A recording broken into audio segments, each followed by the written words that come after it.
Bem-vindos ao canal Aconteceu! No vídeo de hoje eu trouxe o episódio 4 da série Fotos Raras que Marcaram a Humanidade. Dessa vez, falaremos sobre imagens antigas que mostraram a modernidade sendo anunciada décadas atrás, famosas fotografias que ganharam até o prêmio Pulitzer, além de imagens assustadoras de penteados da era vitoriana. Vem comigo que eu conto pra vocês o contexto dessas fotos raras. Durante a Era Vitoriana, que foi o período do reinado da Rainha Vitória da Inglaterra, entre junho de 1837 até a sua morte, em janeiro de 1901, as mulheres usavam penteados um tanto quanto diferentes, para não dizer outra coisa, né? Um desses penteados era caracterizado por longas madeixas, tão longas que algumas delas chegavam a ter mais de 1 metro de comprimento. Com tanto cabelo assim, era possível fazer vários tipos de penteados, inclusive decorar com joias e outros tipos de apetrechos. Um dos principais motivos para ter esse cabelão era a hierarquia social. Essa era uma forma de demonstrar status, pois na época, ter o cabelo comprido, bem tratado e limpo era um luxo que poucas mulheres podiam desfrutar.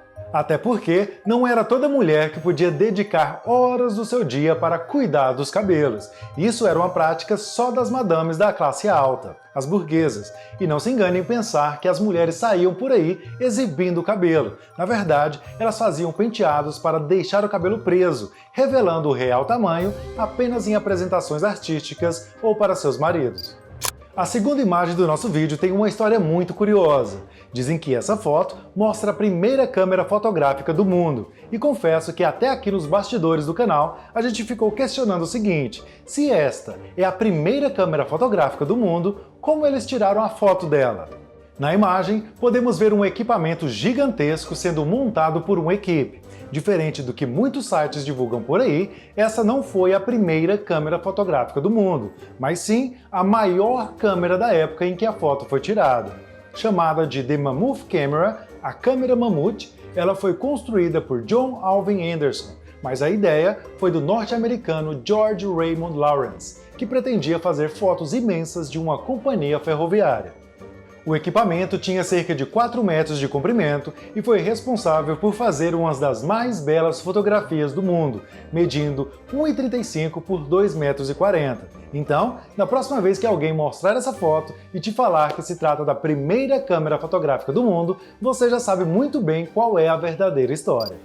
Se durante muito tempo a gente ficou imaginando como seriam os carros do futuro, antigamente as pessoas pensavam em projetar uma bicicleta futurista. Na verdade, essa ideia foi colocada em prática por Benjamin Bolden, que em 1946 criou uma bicicleta com um design futurista para uma exposição de design industrial e de produtos realizada aqui em Londres.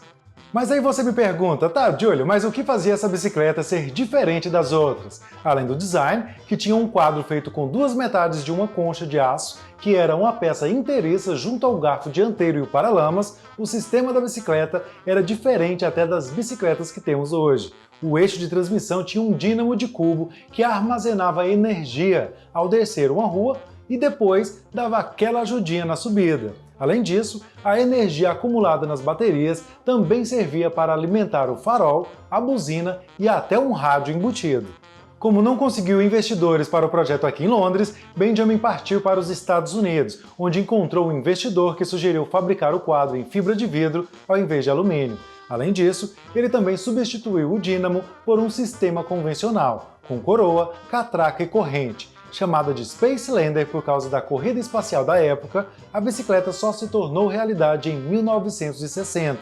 E apesar de ser uma promessa que iria revolucionar o mercado, a Space Lander foi um verdadeiro fracasso. Apenas 522 unidades foram fabricadas, e por causa do alto custo e uma estrutura relativamente frágil, a Space Lander não caiu na graça das pessoas.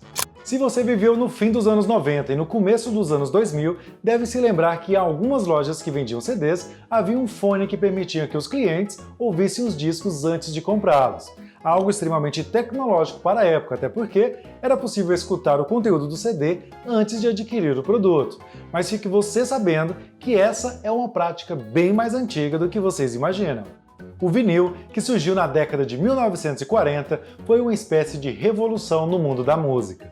Se antes as pessoas escutavam músicas aleatórias nas rádios, os discos de vinil permitiam às pessoas apreciarem o conceito de um álbum desenvolvido pelo artista. E adivinhe o que era possível encontrar nas lojas de discos. Isso mesmo, cabines que permitiam escutar os discos. Nesta foto, aparentemente tirada em 1955 aqui em Londres, é possível ver cabines com pessoas escutando discos, provavelmente antes de comprá-los. Quando o vinil foi lançado, a humanidade ainda estava longe de inventar o Walkman, reprodutor portátil de fitas cassete, e o Discman, que reproduzia CDs. Porém, em 1949 surgiu um produto diferente de tudo que existia na época, o chapéu com rádio embutido. O produto foi criado por Victor Houflet e apresentado como Homem de Marte, chapéu rádio.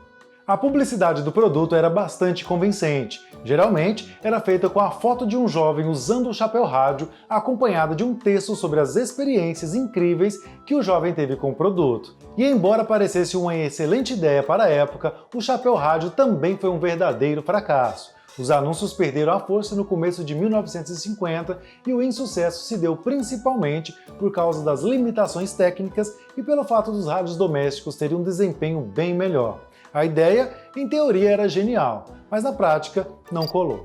E agora eu vou falar de duas imagens que deixaram milhares de pessoas ao redor do mundo emocionadas. E, inclusive, uma das fotografias foi tirada no Brasil. Então, se você está gostando do vídeo, já clica no botão se inscrever e selecione a opção receber todas as notificações. Assim, você não perde nenhum vídeo novo do canal Aconteceu.